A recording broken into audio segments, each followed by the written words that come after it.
Hi friends, வணக்கம். காலையிலேயே மாக்கோளம் எனக்கு தெரிஞ்ச அளவுக்கு சிம்பிளாக ஒன்று போட்டாச்சு. போட்டுட்டு விளக்கேற்றி சுவாமிக்கு ஆப்பிள் வச்சுருக்கேன். அதுக்கப்புறமா வெண்பொங்கல் செஞ்சேன். இது மிளகு பொங்கல் தான். இதை சுவாமிக்கு கொஞ்சம் படைச்சிட்டு அதுக்கப்புறம் நாங்கள் பிரேக்ஃபாஸ்ட் சாப்பிட்டுக்க போகிறோம். சாம்பார் வச்சுருக்கேன், ஆல்ரெடி வச்சுட்டேன். ஸோ இதெல்லாம் முடிச்சுட்டு சாதம் லஞ்ச் வெந்துகிட்டே இருக்குது. பாப்பாவுக்கு ஸ்கூல் கொடுக்கணும்ல, அதுக்காக அவளுக்கு சாம்பார்லாம் வச்சு கொடுத்தா சாப்பிட மாட்டேங்கிறான். ஸோ அதனால் தயிர் சாதம் தான் அவளுக்கு செஞ்சு கொடுத்துட்டு போகிறேன்.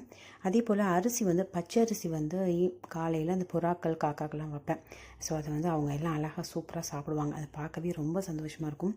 ஸோ அதை வச்சுட்டு அதுக்கப்புறம் அப்படியே கொஞ்சம் உரைக்கி பால் ஊற்ற வேண்டியது இருக்குது. பால் காய வச்சு அதில் தயிர் கொஞ்சம் ஊற்றி வச்சிடறேன். அதே போல் அந்த பால் ஈடெல்லாம் எடுத்து வச்சுக்குவேன். ஒரு 10 நாள் ஆனதுக்கப்புறம் எடுத்து அப்படியே மிக்ஸி ஜாரில் போட்டு பல்ஸ் மோடில் அப்படியே வச்சோம்னாக்கா சூப்பராக வீட்டிலேயே கமகமன்னு வெண்ணெய் ரெடி ஆயிரும். ஸோ நீங்களும் பால் வாங்கினீங்கன்னா கண்டிப்பாக இது மாதிரி செய்யுங்க. நமக்கு நெய் சூப்பராக வீட்டில் கிடைக்கும்.